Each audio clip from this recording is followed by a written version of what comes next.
Bismillahirrahmanirrahim. Assalamualaikum warahmatullahi wabarakatuh. Alhamdulillahi rabbil alamin, wal aqibatu lil muttaqin, wala udwana illa 'alal zalimin. Wassalatu wassalamu ala sayyidina Muhammadin thahal amin, wa ala ikhwanihi an-nabiyyin wal mursalin, wa man tabi'ahum bi ihsanin ila yaumiddin. Allahumma la sahla illa ma ja'altahu sahla, wa anta ya hayyu ya qayyum taj'alul hazna idza syi'ta sahla. Allahumma 'allimna ma yanfa'una wanfa'na bima 'allamtana wa zidna 'ilma, wa na'udzu bika min hali ahli an-nar. Amma ba'du. Alhamdulillah, puji syukur kita kepada Allah Subhanahu wa taala atas limpahan rahmah nikmah karunia-Nya kepada kita semuanya, terutama nikmat iman, nikmat Islam. Wa kafa bihi man ni'mah, cukup bagi kita untuk senantiasa bersyukur kepada Allah Subhanahu wa taala jika kita hanya mendapatkan nikmat iman dan nikmat Islam. Tapi lebih daripada itu, Allah Subhanahu wa taala memberikan kepada kita nikmat-nikmatnya yang begitu banyak tanpa kita bisa menghitungnya. Karenanya hendaknya kita bersyukur kepada Allah Subhanahu wa taala, mudah-mudahan semakin ditambahkan nikmatnya kepada kita semuanya. Salawat dan salam semoga tercurahkan kepada baginda kita Nabi besar Muhammad sallallahu alaihi wasallam, orang yang paling mulia, karena kemuliaannya kita umatnya pun juga menjadi umat yang paling mulia. Karenanya patutlah kita bersyukur kepada Allah Subhanahu wa taala, kita dijadikan sebagai umat dari Nabi Muhammad sallallahu alaihi wasallam. Para jamaah yang dimuliakan oleh Allah Subhanahu wa taala, kita masih membahas tentang hadis yang kedua dari kitab Al-Arba'in An-Nawawiyah. Hadisnya dikatakan sebagai atau disebut dengan hadis Jibril. Pada pembahasan yang sebelumnya kita sudah membahas tentang makna iman. Ketika Rasulullah sallallahu alaihi wasallam ditanya tentang iman, kemudian beliau mengatakan, al-imanu an tu'mina billahi wa malaikatihi wa kutubihi wa rusulihi wal yaumil akhir wa an tu'mina bil qadari khairihi wa syarrihi. Iman itu engkau beriman kepada Allah, malaikat-malaikatnya, kitab-kitabnya, para rasulnya, hari akhir, dan engkau beriman kepada ketentuan Allah yang baik dan yang buruk.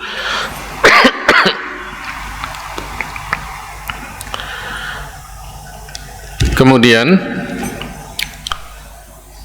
malaikat Jibril kembali bertanya kepada Rasulullah sallallahu alaihi wasallam tentang ihsan.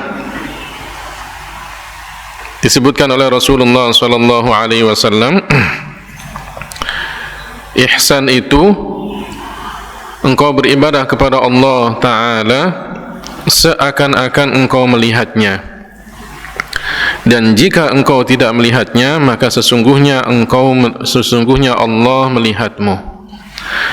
Jadi ihsan, kata Rasulullah sallallahu alaihi wasallam, an ta'budallaha ka'annaka tarahu fa in lam takun tarahu fa innahu yaraka. Engkau menyembah Allah taala seakan-akan engkau melihatnya. Tapi ya, kita meyakini bahwa di dunia Allah taala tidak dilihat dengan mata kepala kita. Rasulullah sallallahu alaihi wasallam ketika Mi'raj pun tidak melihat Allah taala dengan mata kepalanya. Di dunia tidak ada yang bisa melihat Allah dengan mata kepalanya. Tapi kenapa Rasulullah sallallahu alaihi wasallam mengatakan engkau beribadah seakan-akan engkau melihatnya? Itu artinya bahwa kita yakin bahwa kita tidak melihat Allah, tapi jika hati kita menghadirkan rasa dan tunduk kita kepada Allah taala dengan keyakinan benar-benar Allah itu ada, meskipun kita tidak melihatnya, tapi Allah pasti melihat kita. Jadi kalau kita bekerja dan kemudian kita ketika bekerja diawasi oleh atasan kita, apa yang kita lakukan? Pasti bekerjanya kita lakukan dengan sebaik mungkin, serapi mungkin, sebagus mungkin. Ya, kenapa? Karena ada yang mengawasi langsung. Itu kalau kita bekerja langsung di depan atasan kita. Ini hanya sebagai pendekatan saja. Sama ketika seseorang itu beribadah dan dia merasa bahwa ibadahnya itu diawasi, dilihat, diketahui oleh Allah Ta'ala, maka apa yang terjadi? Dia akan melakukan ibadah itu dengan sekhusyuk mungkin, sebenar mungkin, sesuai dengan apa yang ada dalam aturan ibadah tersebut, baik itu rukun dan syaratnya. Makanya kemudian para ulama mengatakan derajat ihsan itu adalah derajat yang tinggi. Orang selalu merasa bahwa dia diawasi oleh Allah Ta'ala, sehingga apa? Di dalam ibadah dan di luar ibadah dia akan terus melakukan kebaikan. Kenapa?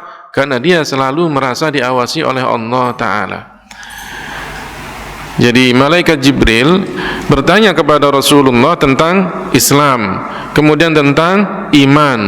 Setelah itu kemudian tentang apa? Derajat tertinggi dalam ihsan. Apa itu? Menyembah Allah seakan-akan melihatnya. Bukan kemudian kita membayangkan Allah, tidak. Allah Ta'ala tidak bisa dibayangkan. Karena pikiran kita, apa yang ada dalam benak kita, apa yang ada dalam hati kita, semuanya makhluk. Karena akal kita, hati kita, itu semuanya adalah makhluk, sehingga yang dihasilkan oleh akal dan hati kita juga makhluk. Sedangkan Allah Ta'ala, Allah sifat-sifatnya bukan makhluk. Karenanya kemudian kita tidak bisa memikirkan Allah Ta'ala. Jadi ini derajat ihsan, derajat yang tertinggi ya dalam apa? Dalam agama, artinya dalam hal kebaikan, yaitu menyembah Allah Ta'ala seakan-akan dia melihatnya, dan yakin jika kita tidak melihatnya pasti Allah melihat kita. Seorang ulama besar ya, bernama Sahal bin Abdullah At-Tustari. Sahal bin Abdullah At-Tustari ini ketika kecil dibimbing oleh pamannya untuk membaca zikir. Masih kecil, mungkin ketika waktu diajar, di awal dia diajarkan zikir tersebut, dia nggak ngerti apa maknanya, tapi disuruh baca zikir itu. Allahu yarani, Allahu alimun bi, Allahu muttali'un alayya. Allah melihatku, Allah mengetahuiku, Allah mengawasiku. Bacaan zikir ini dibaca ya dengan bahasa Arab, tapi terjemahannya Allah melihatku, Allah mengetahuiku, dan Allah mengawasiku. Terus dibaca sampai kemudian Sahal bin Abdullah ini menginjak ya usia menjelang dia baligh. Kata pamannya, ya, tahukah kamu makna dari apa yang kamu baca setiap hari itu? Kemudian dijelaskan maknanya, sehingga kemudian Sahal bin Abdullah At-Tustari ini ya, ketika masih belia, ketika masih anak-anak, menjadi anak yang baik sekali. Kenapa? Karena dia memahami bahwa dimanapun dia berada, dia diketahui oleh Allah, dilihat oleh Allah, diawasi oleh Allah. Sampai kemudian ada cerita ketika dia masih anak-anak, setelah dia tahu makna dari apa yang diajarkan oleh pamannya, dia masuk sekolah, kemudian gurunya ya, memperlakukan Sahal ini dengan istimewa. Karena anaknya baik sekali, akhlaknya baik di depan orang ataupun tidak di depan orang. Ketika dia sendirian ataupun ketika di depan banyak orang, akhlaknya baik. Suatu ketika gurunya mengatakan, wahai anak-anak, kalian besok ya bawa ya merpati dan bawa pisau. Nah, kemudian mereka bawa merpati dan pisau. Ketika kemudian sudah ngumpul semuanya, gurunya mengatakan, sembelihlah merpati ini di tempat yang tidak ada yang mengetahui kalian. Ya, artinya kalian terserah, pokoknya disembelih di satu tempat, tidak ada yang mengetahui kalian. Semuanya kemudian berpencar. Sahal pun juga dia ingin cari tempat di mana dia bisa menyembelihnya. Tapi kemudian semuanya balik dengan merpati yang sudah disembelih, tinggal siapa? Sahal. Teman-temannya pada menertawakan Sahal, tapi Sahal biasa saja. Ya. Kemudian ditanya oleh gurunya, wahai Sahal, kenapa kamu tidak menyembelih merpati yang ada padamu? Apa kata Sahal? Wahai guru, tadi guru memerintahkan, menyuruh kita untuk menyembelih di tempat yang tidak ada yang melihat kita. Sedangkan saya dimanapun berada, Allah Ta'ala melihat saya, mengawasi saya, dan mengetahui saya. Anak masih kecil, belum baligh, ya, dalam usia-usia di bawah 10 tahun ketika itu sudah mempunyai pemikiran seperti itu.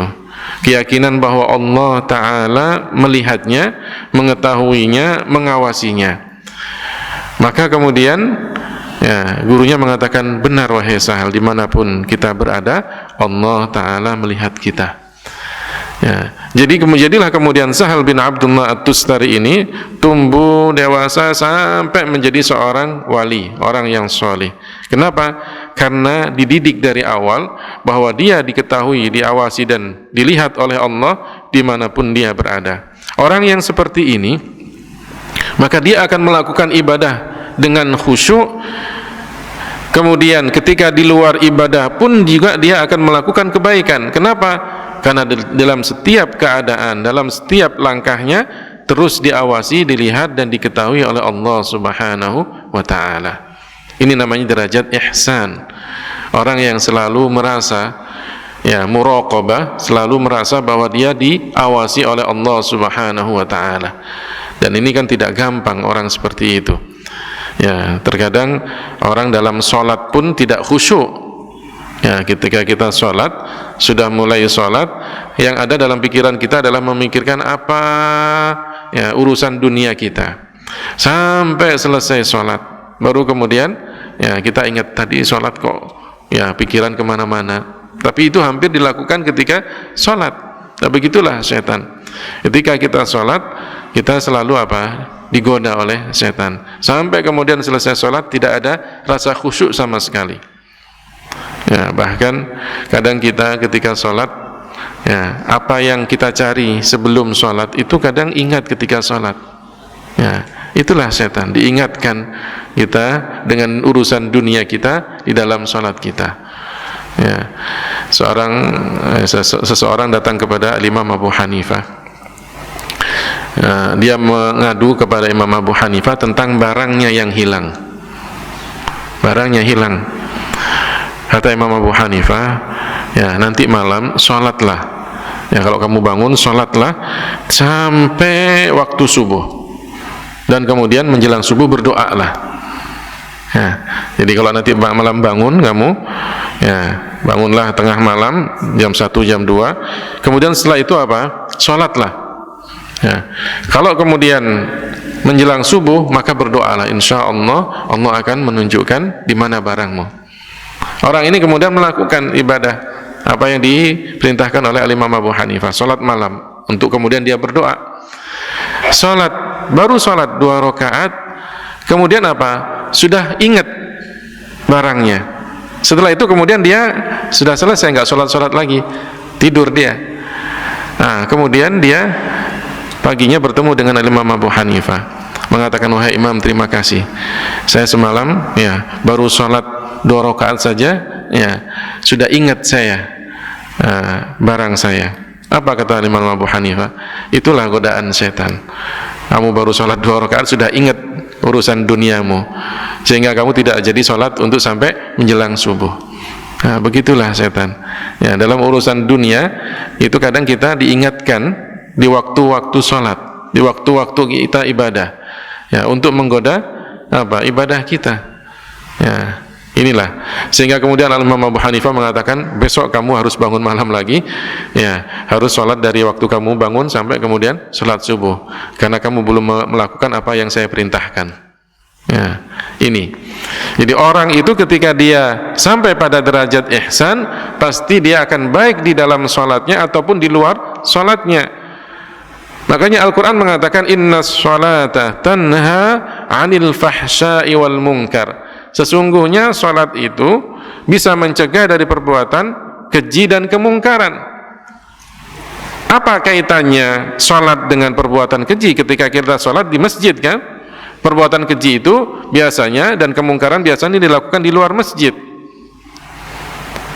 Apa hubungannya? Ternyata ketika kita sholat dengan khusyuk, merasa bahwa kita diawasi, dilihat dan diketahui oleh Allah Ta'ala, dan kemudian sifat-sifat tersebut ada pada diri kita meskipun di luar sholat, maka pasti orang yang mempunyai sifat-sifat tersebut akan melakukan kebaikan. Tidak hanya khusyuk di dalam sholatnya, tidak hanya baik di dalam sholatnya, tapi di luar sholat pun dia juga akan melakukan kebaikan. Kalau dia sudah melakukan kebaikan karena selalu diawasi oleh Allah, maka tidak akan melakukan kemungkaran dan perbuatan keji. Itulah maksud dari apa? Innas sholata tanha 'anil fahsya'i wal munkar. Jadi ini derajat ihsan yang disebutkan di dalam hadis Jibril. Kemudian Rasulullah sallallahu alaihi wasallam ditanya oleh malaikat Jibril tentang kiamat. Fa akhbirni 'anis sa'ah. Beritahukan kepadaku tentang hari kiamat. Kapan datangnya hari kiamat? Ya, sa'ah itu kan artinya jam kalau kita kan. Sa'ah dalam bahasa Arab itu artinya jam, menunjukkan waktu 1 jam. Ya, sa'ah yang dimaksud di situ adalah kiamat. Karena datangnya kiamat, waktunya ya, itu adalah tidak muncul itu. Ya.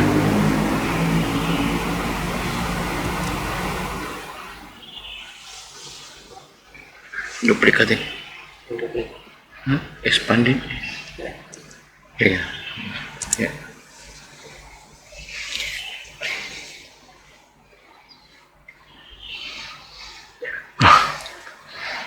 Sayang.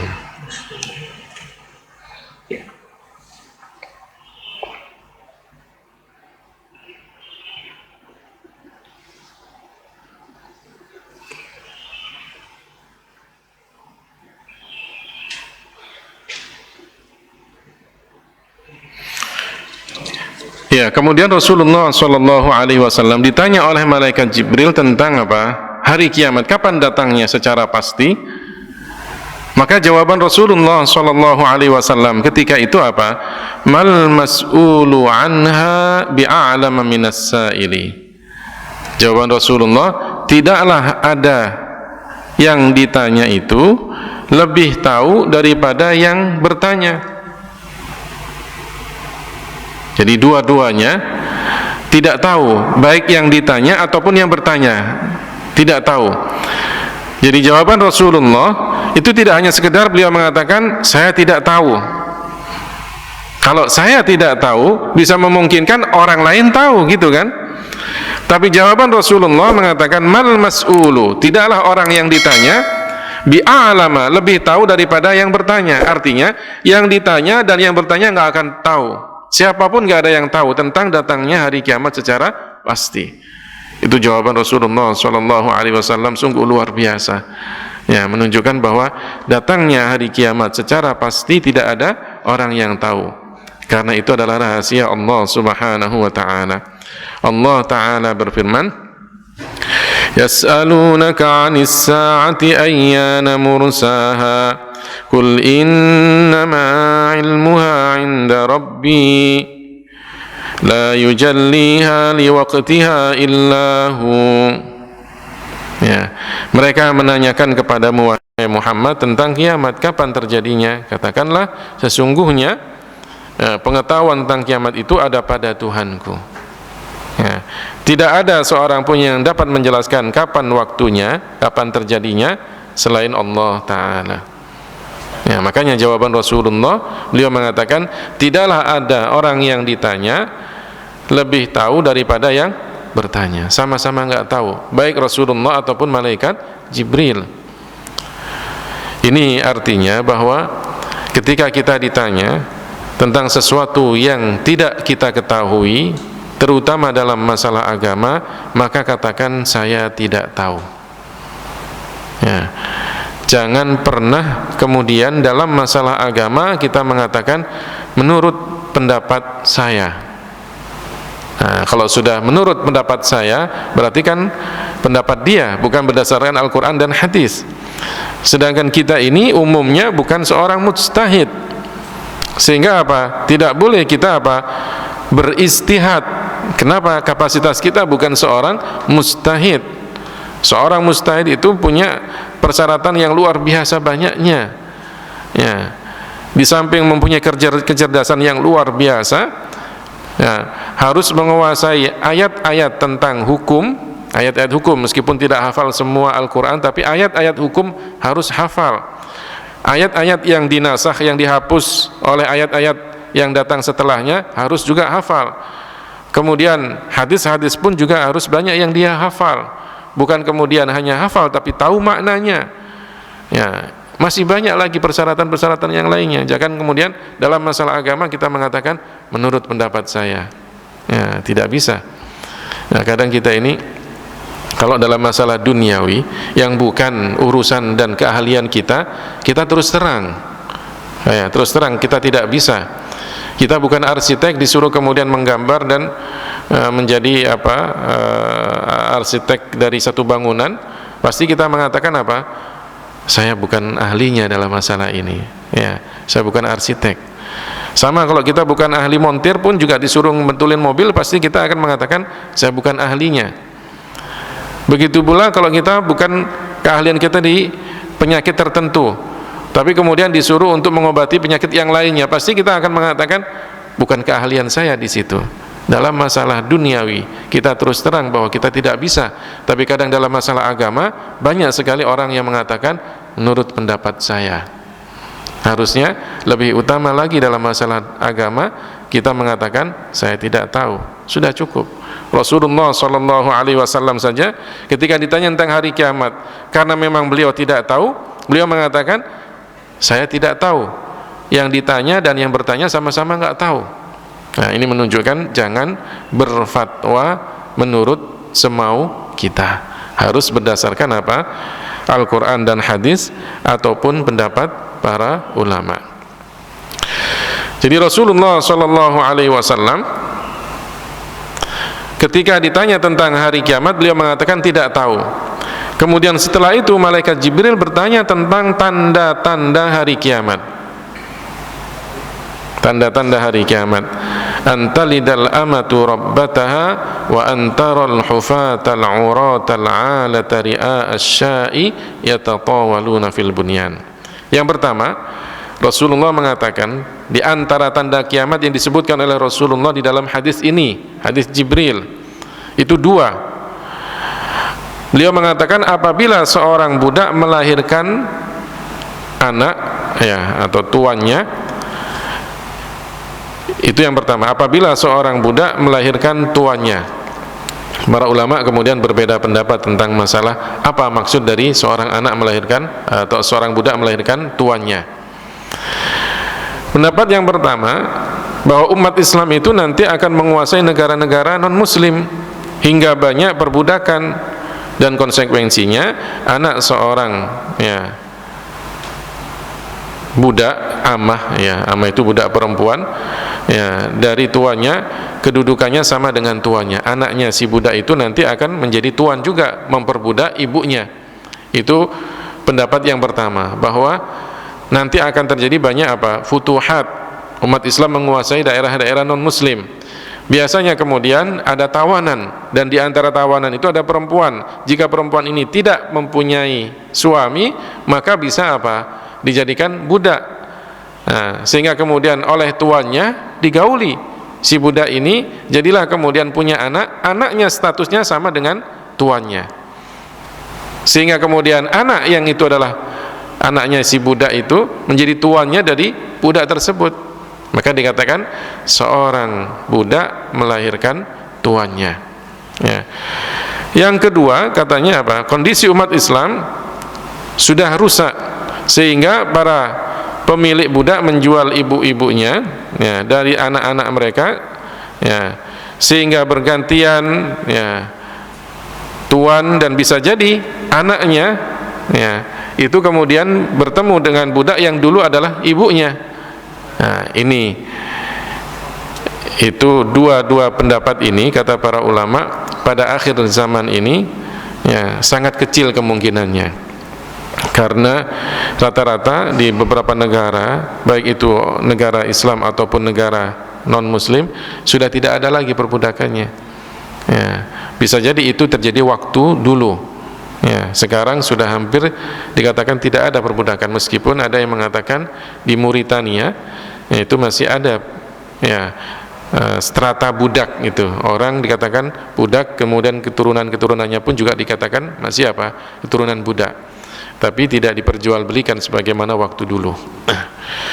Kemudian yang ketiga, pendapat yang ketiga mengatakan bahwa banyaknya anak durhaka kepada ibunya, sehingga ada seorang anak yang bergaul dengan ibunya atau memperlakukan ibunya sebagaimana seorang budak, ya, membentaknya, ya, berkata-kata kasar, menyuruhnya semau dia, kemudian bahkan kadang memukulnya. Dan kejadian yang banyak kita dengar juga anak membunuh orang tuanya. Nah, itu artinya bahwa semakin ke belakang zaman ini semakin rusak, maksiatan merajalela dan perbuatan durhaka kepada orang tua itu banyak sekali terjadi, dan itu sudah nyata kan ya. Kalau kita orang tua menyuruh anak, kadang menyuruh dengan pelan-pelan gitu kan, biar anak mau nurut. Gantian ketika anak yang minta sesuatu, kadang memintanya dengan membentak-bentak, kebalik gitu kan ya. Jadi durhaka kepada orang tua di akhir zaman itu banyak terjadi. Makanya dikatakan antalidal amatu rabbataha, seorang ibu ya melahirkan tuannya, artinya anaknya itu memperlakukan ibunya ya sebagai budaknya, ya, layaknya budak. Ibunya disuruh apa saja ya dengan kata-kata yang kasar, karena ibunya sayang dan kasihan kepada anaknya, terkadang ya dilakukan. Tapi menyuruh dengan kata-kata yang kasar itu kan tidak boleh, apalagi kalau kemudian sampai menyakiti hati orang tua. Di dalam Al-Quran saja disebutkan fala taqul lahuma uffin wala tanharhuma wa qul lahuma qawlan karima, ya. Dan janganlah kalian mengatakan keduanya uff. Uff itu kayak kita ketika disuruh mengecak, dengan suara mengecak saja nggak boleh. Wala tanharhuma, janganlah kalian membentak keduanya, tapi katakanlah kepada keduanya dengan kata-kata yang baik. Ya, kalau pakai kata mengecak, mengatakan saja nggak boleh, apalagi kemudian membentaknya. Ya, makanya kemudian para ulama mengatakan itulah diantara makna antalidal amatu rabbataha. Yang kedua, ya, Rasulullah menyebutkan tanda kiamat itu diantaranya apa? Orang yang tidak beralas kaki. Wa antarul hufata al-urata al-alata ri'a asy-sya'i yatatawaluna fil bunyan. Orang yang tidak beralas kaki, telanjang, maksudnya telanjang sebagian badannya, tidak telanjang bulat ya. Jadi dulu mereka hanya berpakaian yang dari pusar ke bawah, sedangkan bagian atasnya tidak berpakaian, telanjang, maksudnya begitu. Orang yang tidak beralas kaki kemudian telanjang, miskin. Ala itu jamak dari ail. Ail itu adalah orang yang miskin. Ri'a asy-sya'i, pengembala kambing. Nah, mereka pengembala kambing.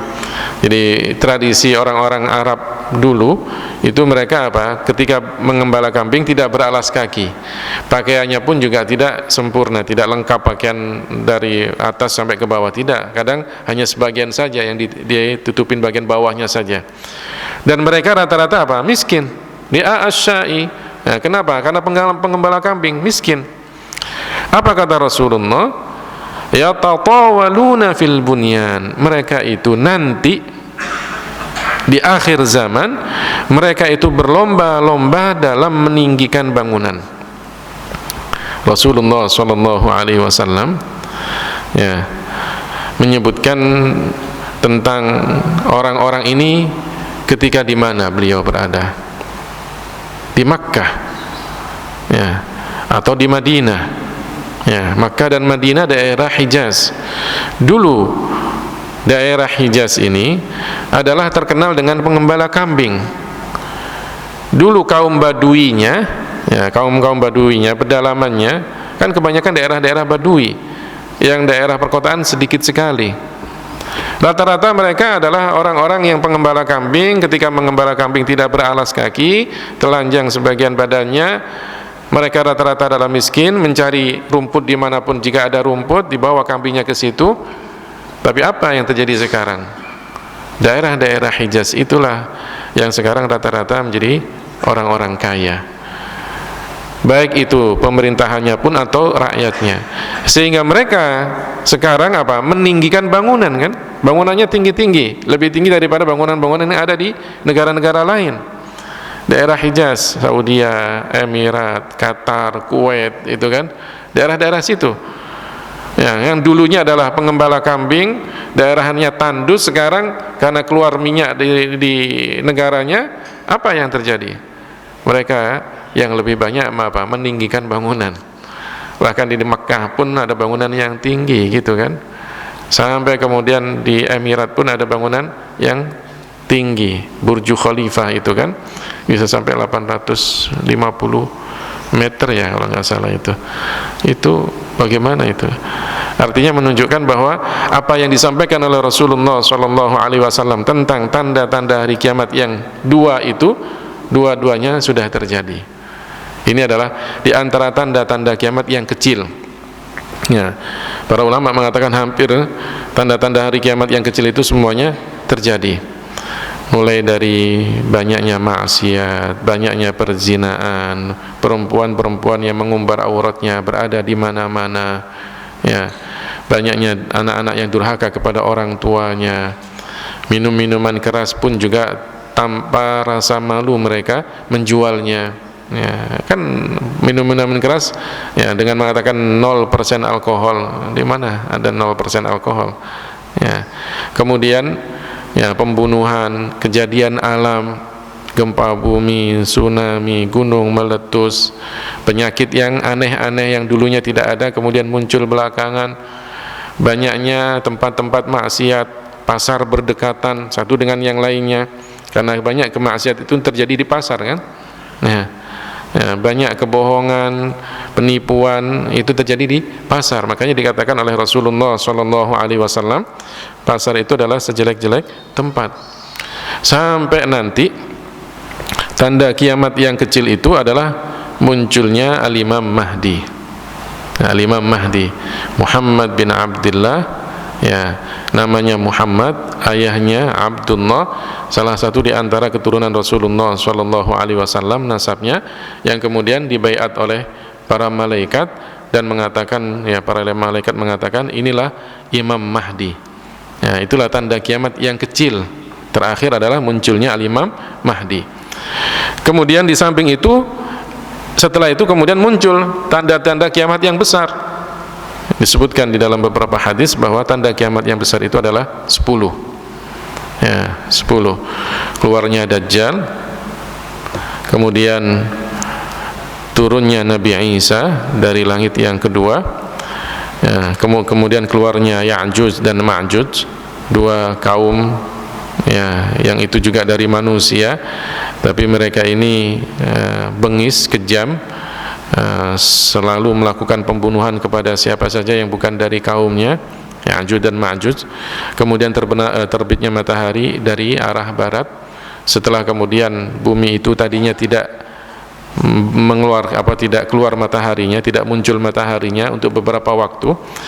Pada akhirnya kemudian ketika ditunggu-tunggu, mataharinya keluarnya dari barat ya. Orang pada waktu itu sudah mengalami rasa takut duluan ya, sudah beberapa hari tidak ada matahari. Ketika kemudian ditunggu-tunggu, munculnya dari barat. Kemudian keluarnya binatang bumi, Dabbatul Ardi, yang kemudian binatang bumi ini memilah-milah, memisah-misah antara orang muslim dan orang kafir, ya.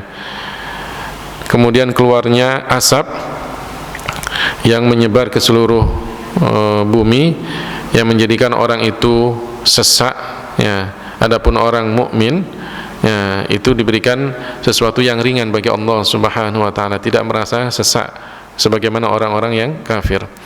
Kemudian terjadinya apa? Terbelahnya bumi, ya. Ya, dibilang retak, dibilang di situ ambles gitu ya. Bagian timur, bagian barat, dan kemudian di jazirah Arab. Ya, terakhir kemudian keluarlah api dari Aden yang menggiring manusia semuanya ke daerah Syam, ke daerah Mahsyar. Mereka digiring ke situ. Nah, ini kata para ulama 10 tanda kiamat yang besar. Nah, kalau sudah muncul itulah, maka kalau muncul 10 tanda kiamat yang besar, maka terjadilah kiamat. Ya, dan kiamat itu akan terjadi pada orang-orang non-muslim, tidak pada orang-orang kafir, tidak pada orang-orang muslim, karena orang-orang muslim sudah meninggal dunia sebelumnya. Nah, inilah diantara tanda-tanda kiamat yang kecil, dan kemudian juga tanda-tanda kiamat yang besar. Para jamaah yang dimuliakan oleh Allah Subhanahu wa taala, ya, setelah pertanyaan-pertanyaan itu kemudian malaikat Jibril pergi. Sayyidina Umar pun juga kemudian pergi. 3 hari kemudian Rasulullah bertemu dengan Sayyidina Umar yang meriwayatkan hadis Jibril ini. Kemudian Rasulullah bertanya kepada Sayyidina Umar, "Tahukah kamu siapa yang datang itu, yang bertanya kepadaku 3 hari yang lalu?" Ya. Apa kata Sayyidina Umar?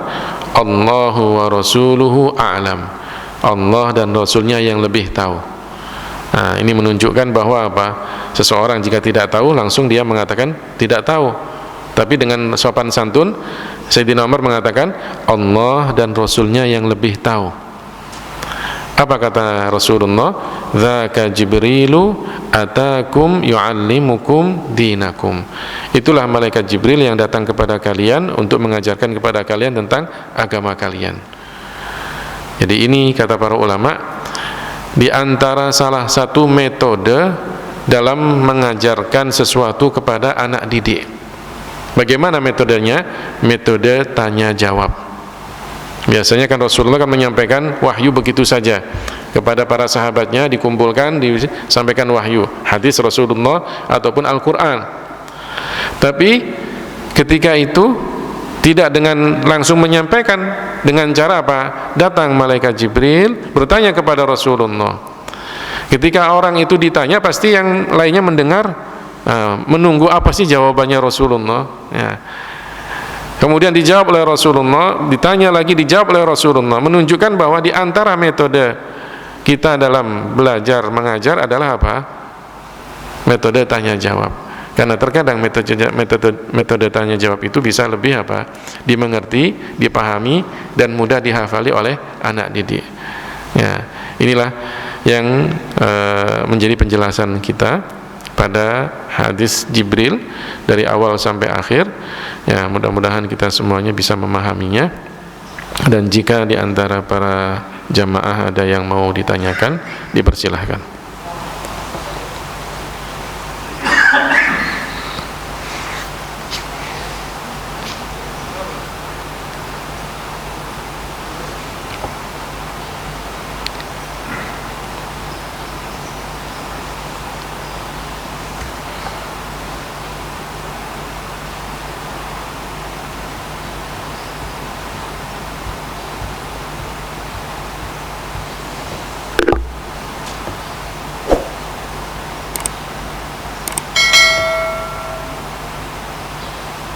Silakan.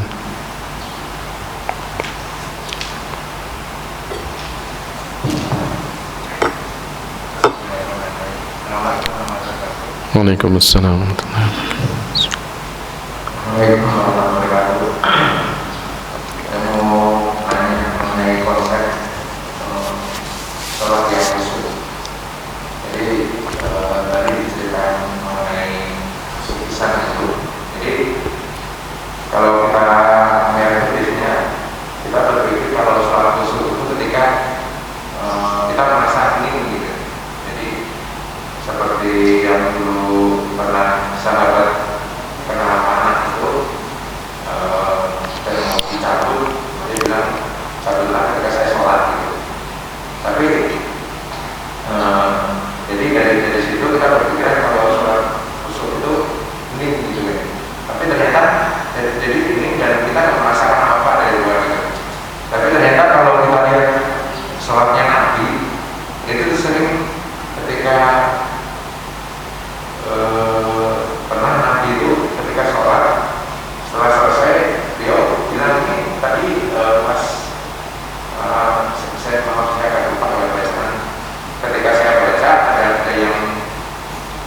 ruku. yang lain. Iya. Jadi berarti Nabi pada saat sholat itu dia mengetahui sekelilingnya gitu. Setelah itu pertanyaan saya, sebenarnya konsep khusyuk itu sebenarnya gimana? Iya. Jadi khusyuk itu tidak harus kemudian didapatkan dalam keheningan. Memang orang jika dalam suasana hening dia akan lebih konsentrasi. Khusyuk itu tidak hanya pada konsentrasi. Khusyuk itu adalah menghadirkan di dalam hati rasa tunduk, patuh, ya, dan merendahkan diri serendah-rendahnya kepada Allah Ta'ala. Itu namanya khusyuk. Ya, orang yang punya perasaan seperti itu di dalam hatinya ketika dia sholat, maka meskipun dalam suasana apapun, ketika dia sholat sendirian, hening, ataupun ketika dia sholat berjamaah, tetap akan merasakan kekhusyuan itu. Jadi khusyuk itu adalah suasana hati di dalam hati seseorang. Dia merasa bahwa dia sedang munajat kepada Allah Ta'ala, sehingga dia merasakan ketundukan, kepatuhan, dan dia memang benar-benar merendahkan dirinya serendah-rendahnya ketika itu kepada Allah Subhanahu wa Ta'ala. Itulah khusyuk.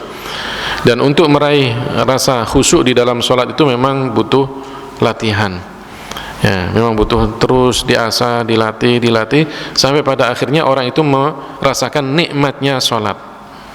Ya, kalau kita kan belum sampai pada rasa nikmatnya sholat kan. Kalau kita merasakan nikmatnya makan, itu kan. Jadi setelah makan kita pasti komentarnya apa? Oh, luar biasa tadi makanannya itu kan. Ya kan, gitu kan. Mana ada kemudian kita mengatakan, oh, luar biasa sholat tadi itu. Ya, nggak ada. Ya, kenapa? Karena tidak merasakan nikmatnya sholat. Para ulama, para sahabat, ulama-ulama salaf itu kan karena merasakan nikmatnya sholat, sehingga di dalam sholatnya itu tidak merasakan apa-apa di sekitarnya, meskipun sholatnya banyak, ya, berjamaah. Ya, saking khusyuknya disebutkan di antara sahabat itu ketika dia sholat, ya, burung itu hinggap di kepalanya, di pundaknya, itu biasa. Karena saking khusyuknya, konsentrasinya benar-benar dia munajatnya kepada Allah Subhanahu wa Ta'ala. Benar tadi dikatakan ada seorang sahabat ketika dia terkena anak panah, maka kemudian dia minta dicabutnya kapan? Ketika dia sholat. Kenapa? Karena ketika sholat dia tidak merasakan apa-apa. Yang dia tahu adalah ketika itu adalah sedang munajat kepada Allah Ta'ala. Hatinya, ya, menghadirkan di dalam hatinya rasa tunduk, rasa patuh, ya, kepada Allah Ta'ala. Makanya orang-orang yang soleh itu ketika datang waktu sholat itu merasakan sesuatu yang indah sekali. Rasulullah saja menyebutkan di dalam sabdanya, wa ju'ilat qurratu aini fis shalah, dan Allah jadikan sesuatu yang menyejukkan jiwaku, menenangkan pikiranku, ya, dan mendamaikan hatiku ketika aku di dalam sholat. Jadi merasakan tenangnya, merasakan nikmatnya sholat. Nah, kita pun juga nggak akan bisa membayangkan bagaimana seorang sahabat seperti Utsman bin Affan bisa hatam Al-Quran di dalam sholatnya. Ya, kalau orang tidak merasakan nikmat ketika sholat nggak mungkin kan. Yang ada kita kapan selesainya, capek ini, gitu kan. Ya, rasa khusyuk itu harus dilatih sampai kemudian kita benar-benar menghadirkan rasa tunduk dan patuh kepada Allah setiap kita sholat. Orang yang seperti itu nanti insya Allah akan merasakan nikmatnya sholat. Mau dia sholat sendiri dia akan khusyuk, atau sholat bersama-sama juga dia akan khusyuk. Ya, tidak harus dalam keadaan hening sendiri saja. Ya, saya kira itu. Silakan. Bisa itu kadang kalau orang soleh. Nah, pertanyaan saya itu adalah mana yang lebih tinggi kedudukan dari sisi Allah, orang yang bisa dengan orang yang soleh? Makasih. Iya. Jadi ihsan itu pada sesuatu yang diamalkan, amalannya. Ya. Sedangkan soleh itu adalah orangnya, subjeknya. Ya, harus dibedakan. Jadi kalau orang sudah melakukan atau sampai pada derajat ihsan, pada derajat amalan ihsan, maka orangnya dinamakan soleh. Ya. Jadi orangnya itu orang soleh. Kenapa? Karena dia sudah punya sifat-sifat ihsan. Ya, sudah sampai pada taraf amalan ihsan. Ya. Jadi harus dibedakan antara amalan dan orangnya, subjeknya. Sama dengan kalau kita adalah istilah kafir dan kufur. Kufur itu adalah perbuatannya, kafir adalah orangnya. Harus dibedakan seperti itu. Ya.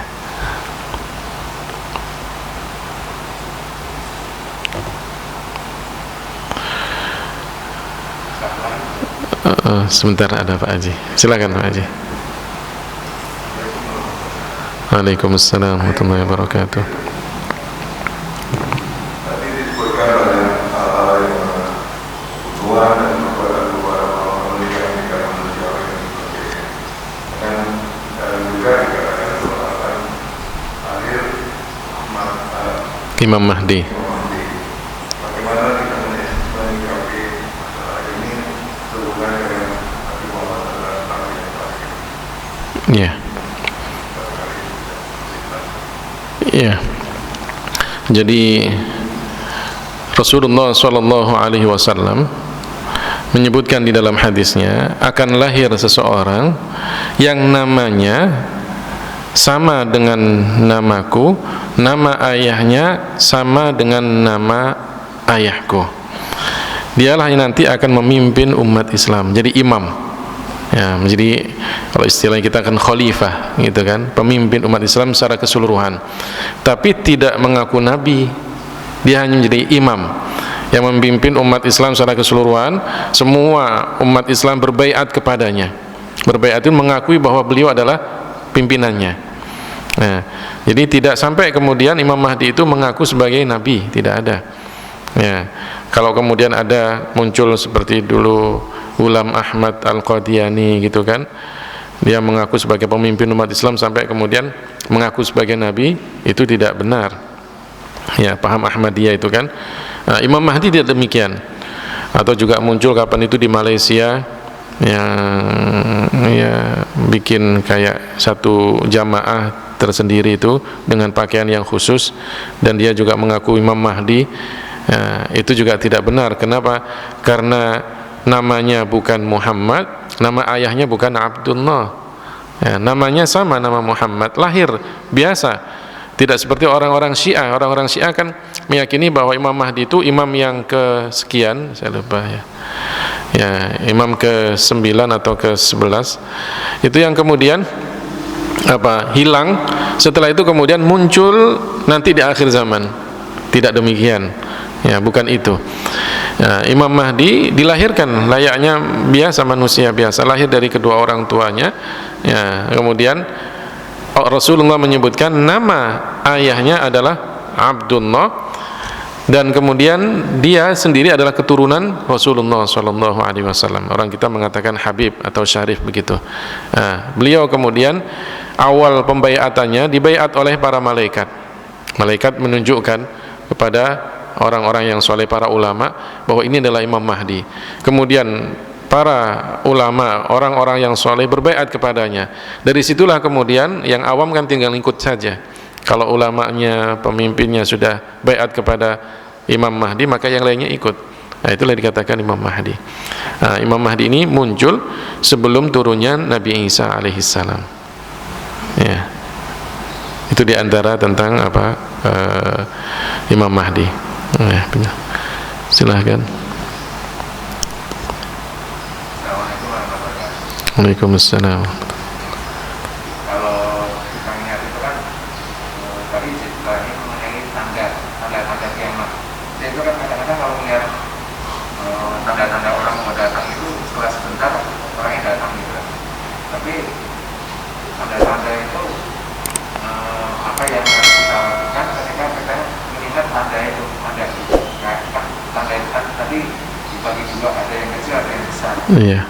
Bahkan saya pernah dengar baru aja dengar ini. Jadi salah satu tanda Nabi itu pernah berkata, tapi saya belum tahu ya, mungkin konfirmasi juga. Jadi Nabi itu pernah berkata salah satu tanda kiamat itu ketika saya meninggal gitu. Nabi berkata gitu. Nah, kalau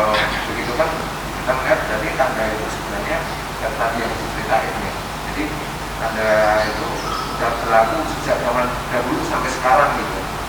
Jadi menurut saya ketika kita melihat tanda itu kita harus ngapain gitu. Iya. Memang disebutkan di dalam hadis bahwa Rasulullah SAW bersabda, "Bu'ithu was-sa'atu kahataini." Saya diutus dan kiamat itu antara dua jari ini. Artinya dekat sekali. Dekat sekali. Artinya Rasulullah itu adalah nabi akhir zaman dan setelah beliaulah kemudian muncul kiamat. Nah, kalau kemudian dikatakan adanya tanda, tidak lama kemudian muncul sesuatu itu, ya memang demikian. Artinya hidupnya kita umat Nabi Muhammad ini dibandingkan dengan berjalannya dunia yang sebelumnya, yang sudah ribuan tahun, nggak tahu puluhan ribu apa ratusan tahun yang lalu, ya, dibandingkan dengan sisanya yang sekarang ini, itu nggak ada sedikit sekali, ya. Maka dikatakan tanda-tanda, karena semakin ke belakang semakin sedikit, semakin pendek sekali. Makanya tidak lama kemudian akan muncul.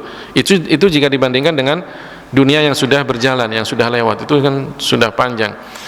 Berapa tahun kemudian ya munculnya hari kiamat itu tidak akan ada yang tahu. Prediksi-prediksi orang yang mengatakan 50 tahun atau berapa, nggak ada yang tahu. Ya, tidak ada yang tahu. Kalau Rasulullah saja tidak tahu, bagaimana dengan kita umatnya? Tidak ada yang bisa mengetahui kapan pastinya datangnya hari kiamat. Jika kemudian disebutkan tanda-tandanya dan kemudian kebanyakan muncul, apa yang harus kita lakukan? Harusnya semakin dekat kepada Allah Ta'ala, semakin yakin bahwa apa yang disampaikan oleh Rasulullah itu adalah benar, semakin yakin bahwa apa yang disampaikan oleh Rasulullah itu adalah wahyu dari Allah Ta'ala.